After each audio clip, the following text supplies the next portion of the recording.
नमस्कार दोस्तों, GPS exam अड्डा में आप सबका स्वागत है।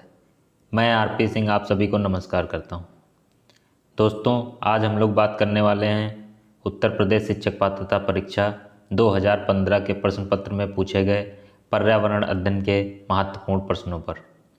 दोस्तों, इस परीक्षा का आयोजन 2016 की शुरुआत में हुआ था, तो बच्चों कंफ्यूज होने की ज़रूरत नहीं है कि सर 2015 में तो पेपर हुआ ही नहीं, आपने वीडियो कहाँ से बना दिया। तो बच्चों, इस परीक्षा का आयोजन जो हुआ था वो आयोजन 2016 की शुरुआत में हुआ था दोस्तों। तो चलते हैं, बिना देरी किए शुरू करते हैं आज की क्लास। और आज की क्लास का पहला क्वेश्चन ये रहा आप सब लोगों के सामने। मानव विकास के क्रम में 2 पैरों पर चलने का सबसे बड़ा लाभ है। शरीर का भार कम होना, अधिक तेज चाल, शरीर को अच्छी प्रकार आधार देना, हाथ स्वतंत्र रूप से मस्तिष्क की आज्ञा अनुसार कार्य कर सकते हैं।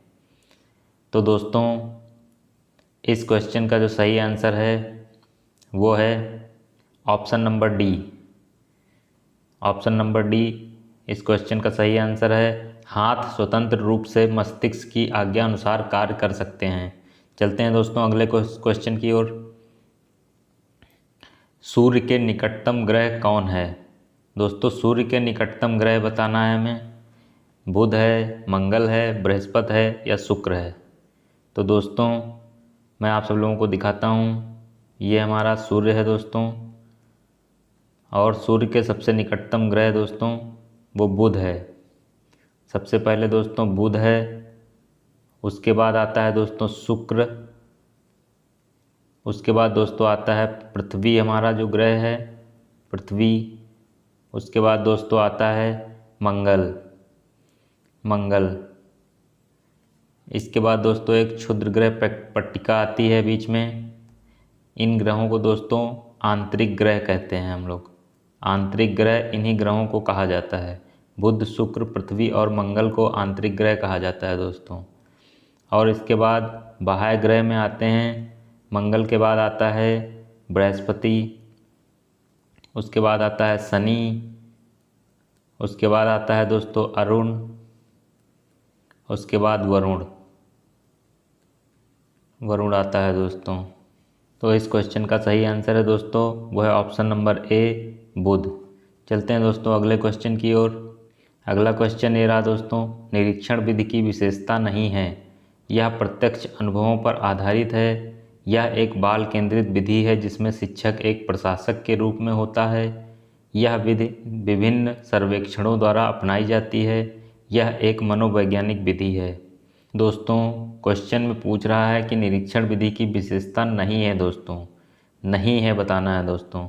तो इस क्वेश्चन का जो आंसर है वो है ऑप्शन नंबर बी। चलते हैं दोस्तों नेक्स्ट क्वेश्चन की ओर।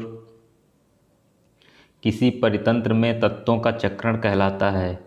रासायनिक चक्र, भूवैज्ञानिक चक्र, जीव भू रासायनिक चक्र, उपरोक्त में से कोई नहीं। तो दोस्तों, इस क्वेश्चन का जो सही आंसर है वह है ऑप्शन नंबर सी, जीव भू रासायनिक चक्र। चलते हैं दोस्तों अगले क्वेश्चन की ओर। दोस्तों, इंसुलिन की रासायनिक प्रकृति है?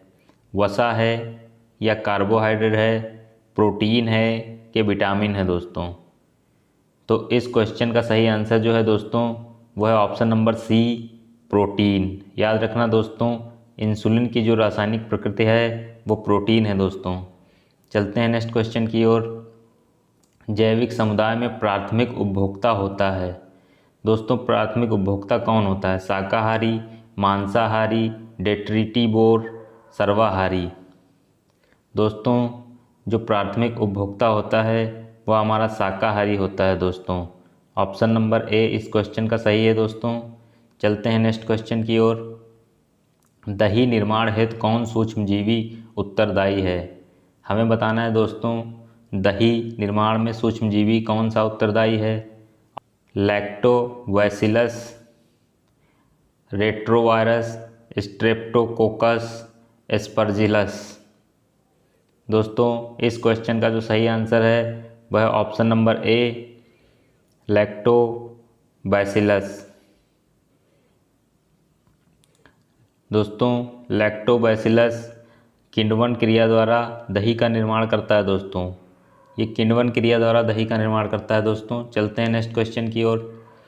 प्याज आलू अदरक हैं, क्या हैं दोस्तों? प्याज आलू अदरक क्या हैं? तना हैं, जड़ें हैं, सल्क पत्र हैं या अपस्थानिक जड़ें हैं?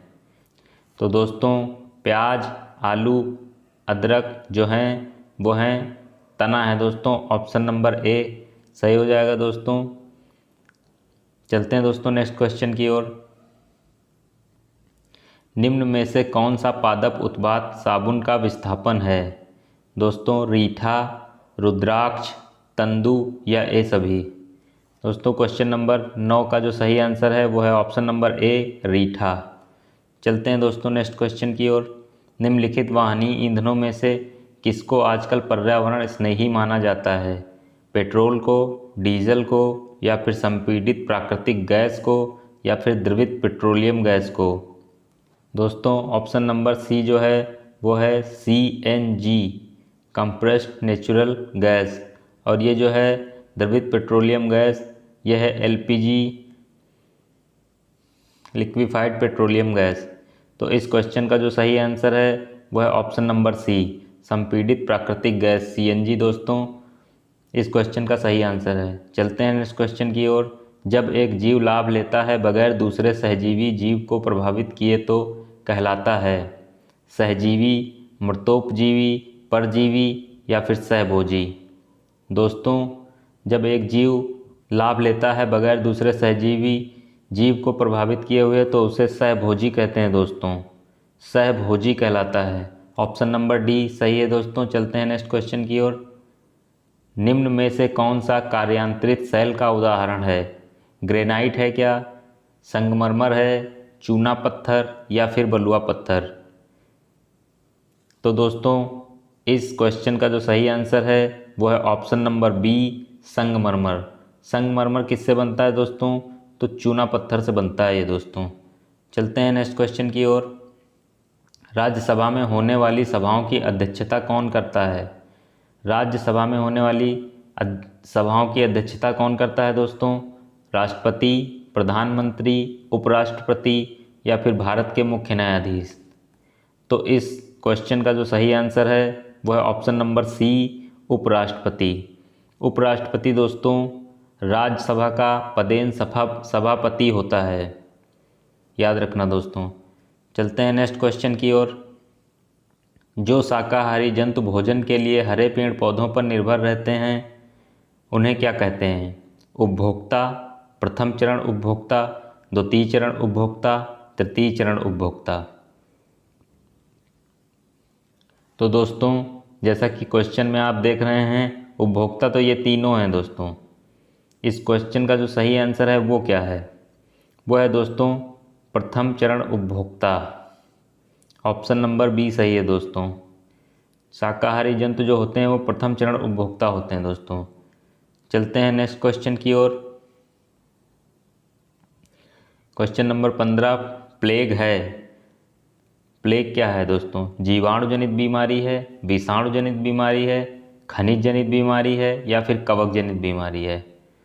दोस्तों प्लेग जो है वो है जीवाणु जनित बीमारी है। ऑप्शन नंबर ए सही है दोस्तों। ये प्लेग किससे फैलता है दोस्तों? तो ये चूहों से फैलता है दोस्तों, चूहों से। ये क्वेश्चन भी पूछा जा सकता है दोस्तों, याद रखना। चूहों से फैलता है दोस्तों प्लेग। चलते हैं दोस्तों नेक्स्ट क्वेश्चन की ओर। निम्न में से किस मिट्टी का विस्तार भारत के सर्वाधिक क्षेत्र पर है? लाल मिट्टी है क्या, काली मिट्टी है, बलुई मिट्टी है या फिर जलोढ़ मिट्टी है दोस्तों? तो इस क्वेश्चन का सही आंसर जो है वो है ऑप्शन नंबर डी जलोढ़ मिट्टी। जलोढ़ मिट्टी है दोस्तों सर्वाधिक मात्रा में पाई जाती है, जिसका भारत के क्षेत्र पर 14.25 वर्ग किलोमीटर दोस्तों विस्तार है। अगर परसेंटेज की बात करें दोस्तों तो 43.4%। याद रखना दोस्तों, इम्पॉर्टेंट क्वेश्चन है। चलते हैं दोस्तों अगले क्वेश्चन की ओर। महासागरों में निम्न में से कौन सा लवण सर्वाधिक मात्रा में पाया जाता है? Sodium chloride, calcium sulphate, magnesium sulphate, magnesium chloride. तो इस क्वेश्चन का जो सही आंसर है दोस्तों वो है sodium chloride. Option number A इस क्वेश्चन का सही है दोस्तों। इसका परसेंटेज कितना है दोस्तों? तो 77.8% पाया जाता है दोस्तों ये। दूसरे नंबर पर कौन आता है दोस्तों? दूसरे नंबर पर आता है मैग्नीशियम क्लोराइड, ये दूसरे नंबर पर आता है। और तीसरे नंबर पर आता है दोस्तों मैग्नीशियम सल्फेट, ये तीसरे नंबर पर आता है। पहले नंबर पर ये आता है दोस्तों, याद रखना। चलते हैं नेक्स्ट क्वेश्चन की ओर। जब मोर सांप को खाता है, सांप कीड़ों को खाता है और कीड़े हरे पौधों को खाते हैं, तो मोर का पोषण तल है। क्वेश्चन क्या कह रहा है दोस्तों? प्राथमिक अपघटक, प्राथमिक उपभोक्ता, खाद्य पिरामिड के शीर्ष पर, अंतिम अपघटक। जब दोस्तों घास को कीड़े खाते हैं, कीड़े को सांप खाता है और सांप को मोर खाता है दोस्तों, तो ये क्या होगा? ये फर्स्ट होगा, ये सेकंड होगा और ये थर्ड होगा दोस्तों। तृतीयक उपभोक्ता मतलब कि खाद्य पिरामिड के शीर्ष पर। ऑप्शन नंबर सी सही है दोस्तों इस क्वेश्चन का। चलते हैं दोस्तों अगले क्वेश्चन की ओर। निम्नलिखित में से कौन से पौधे दूर दूर प्रसारित होंगे? फल द्वारा प्रकीर्णित पौधे, कायिक जनन द्वारा वितरित, बीजाणु द्वारा प्रकीर्णित पौधे या फिर बीज द्वारा प्रकीर्णित पौधे। दोस्तों इस क्वेश्चन का जो सही आंसर है वह है ऑप्शन नंबर ए, फल द्वारा प्रकीर्णित पौधे। चलते हैं दोस्तों नेक्स्ट क्वेश्चन की ओर। गैसीय अपशिष्ट है। खेत खलिहानों से निकलने वाला कचरा, लकड़ी कोयले से जलने वाला धुआं, सब्जी और फलों के छिलके, घरों की नालियों का गंदा पानी। तो दोस्तों गैसीय अपशिष्ट जो है वह है ऑप्शन नंबर बी, लकड़ी कोयला से जलने वाला धुआं दोस्तों। ऑप्शन नंबर बी सही है दोस्तों। चलते हैं नेक्स्ट क्वेश्चन की ओर। एक कोशिकीय सूक्ष्म जीव है। पैरामीशियम, हाइड्रा, स्पाइरोगायरा या फिर विषाणु। दोस्तों इस क्वेश्चन का जो सही आंसर है वो है option number A, paramecium. Paramecium जो है वो एक कोशिकीय सूक्ष्म जीव है दोस्तों। पैरामीशियम है, अमीबा है दोस्तों, अमीबा, अमीबा है। चलते हैं नेक्स्ट क्वेश्चन की ओर। मानव रुधिर वर्ग की खोज सर्वप्रथम किस वैज्ञानिक ने की? जेनिंग्स, कार्ल मार्क्स, लैंडस्टीनर, पैंटिन एवं मास्ट। तो इस क्वेश्चन का जो सही आंसर है वो है option number C, Landsteiner. Landsteiner ने वर्ग रुधिर की खोज की थी दोस्तों। कब की थी? 1901 में। 1901 में इन्होंने वर्ग रुधिर की खोज की थी दोस्तों। चलते हैं नेक्स्ट क्वेश्चन की ओर। दोस्तों ज्वर नियंत्रण में आमतौर पर सबसे अधिक प्रयोग की जाने वाली औषधि है ल्यू52, ब्रूफेन, बी कॉम्प्लेक्स या फिर पैरासीटामोल। दोस्तों इस क्वेश्चन का जो सही आंसर है वो है ऑप्शन नंबर डी, पैरासीटामोल। चलते हैं दोस्तों नेक्स्ट क्वेश्चन की ओर। पौधों में अर्धसूत्री विभाजन होता है। पौधों में जो है अर्धसूत्री विभाजन कहाँ पे होता है? तने में होता है, मूल शीर्ष में होता है, पराग कणों में होता है या फिर पराग कोश में होता है। तो दोस्तों इसका जो सही आंसर है वो है ऑप्शन नंबर डी, पराग कोश में होता है। पराग कोश में होता है जिससे पराग कण निकलते हैं दोस्तों। चलते हैं नेक्स्ट क्वेश्चन की ओर। इकोसिस्टम की सही परिभाषा क्या है? किसी स्थान पर अजीवीय घटक, परस्पर क्रिया करने वाला जीव समुदाय, सजीव समुदाय और उसके वातावरण का संतुलित तंत्र, पृथ्वी और वायुमंडल का क्षेत्र जहां जीव रहते हैं। तो दोस्तों इस क्वेश्चन का जो सही आंसर है वो है ऑप्शन नंबर सी, सजीव समुदाय और उसके वातावरण का संतुलित तंत्र। चलते हैं दोस्तों नेक्स्ट क्वेश्चन की ओर। चिपको आंदोलन के प्रणेता हैं।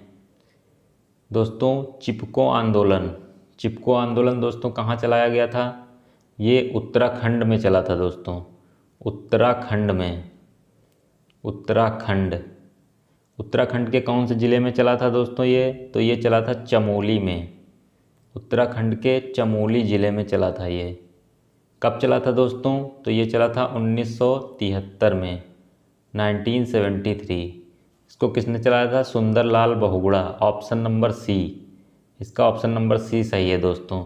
चलते हैं नेक्स्ट क्वेश्चन की ओर। पर्यावरण शिक्षा में समस्या समाधान विधि का गुण है सृजनात्मक, चयनात्मक, लक्ष्य केंद्रित या ये सभी। तो दोस्तों इस क्वेश्चन का जो सही आंसर है वो है ऑप्शन नंबर डी, ये तीनों हैं। चलते हैं दोस्तों नेक्स्ट क्वेश्चन की ओर। गिर राष्ट्रीय पार्क किस राज्य में स्थित है? गिर राष्ट्रीय पार्क किस राज्य में स्थित है? राजस्थान में, महाराष्ट्र में, गुजरात में या फिर मध्य प्रदेश में?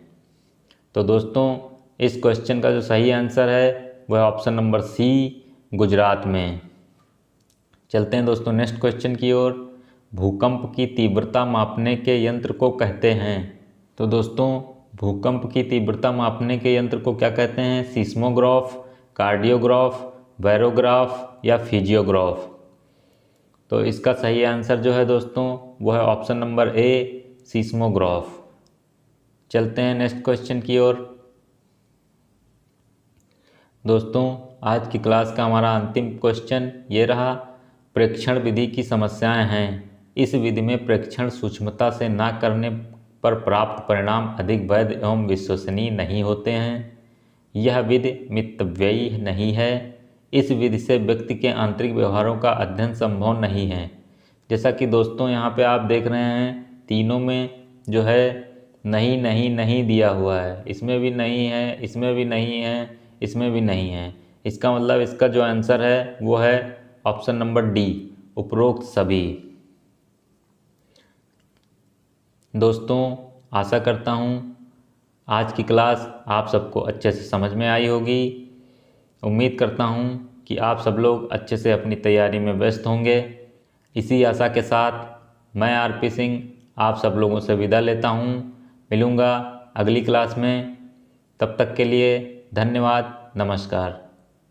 दोस्तों अगर आप सब लोगों ने अभी तक मेरा चैनल सब्सक्राइब नहीं किया है तो प्लीज़ मेरे चैनल को सब्सक्राइब करें, इस वीडियो को शेयर करें और लाइक करें।